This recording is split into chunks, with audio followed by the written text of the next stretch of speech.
অধ্যায় 16.3 এক নম্বর প্রশ্ন। একটি বৃত্তচাপের কেন্দ্রে 30 ডিগ্রি কোণ উৎপন্ন করে। 30 ডিগ্রি কেন্দ্রে কোণটা উৎপন্ন করেছে 30 ডিগ্রি, তাহলে থিটার ভ্যালু এখানে কত? 30 ডিগ্রি। বৃত্তের ব্যাস দেওয়া আছে 126 সেন্টিমিটার। ব্যাস বলতে আমাদের যদি ব্যাসার্ধ যদি r হয়, ব্যাস হচ্ছে 2r, তাহলে 126 সেন্টিমিটার।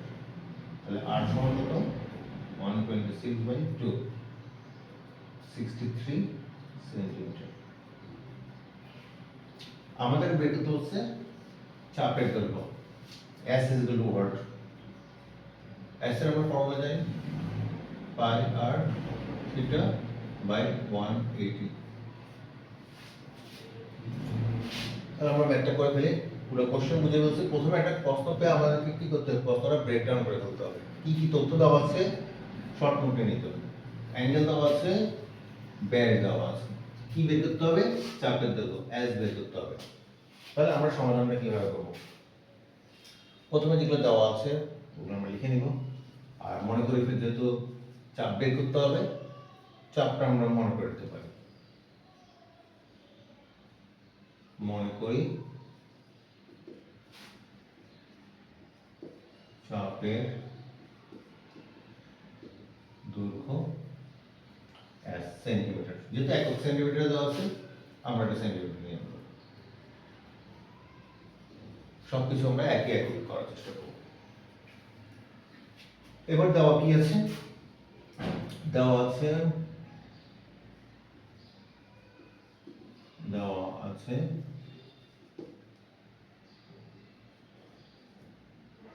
বৃত্তচাপ। দেখি, বৃত্তচাপটি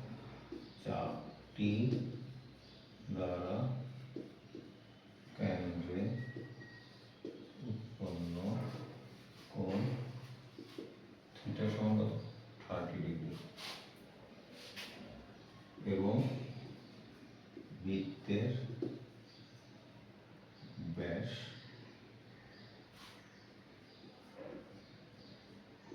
2r is equal to 126 centimetre.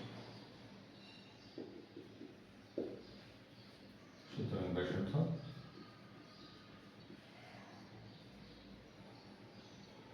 r সমান 126/2 সেন্টিমিটার from 63 সেন্টিমিটার। যেহেতু বৃত্তের চাপ দেওয়া আছে, আমরা জানি একটা সূত্র, আমরা জানি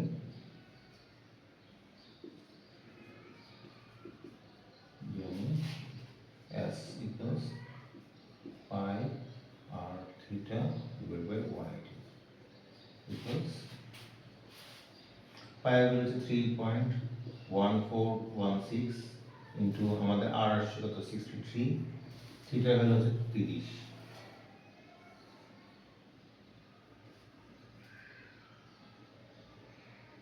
আর নিচে 180। এটা পুরোটা ক্যালকুলেশন করলে যেটা আসবে সেটাই। আমরা যদি ডাটাটা বসা দিই, আমাদের ফেরত আসবে 32.987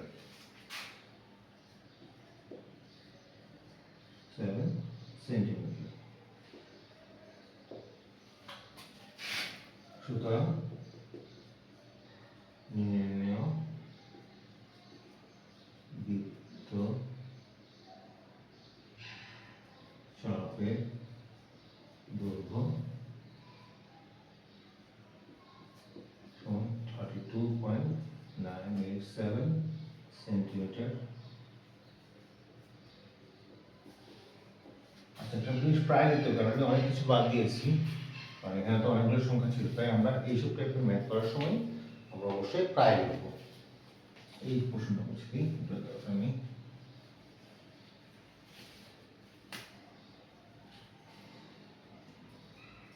প্রায়।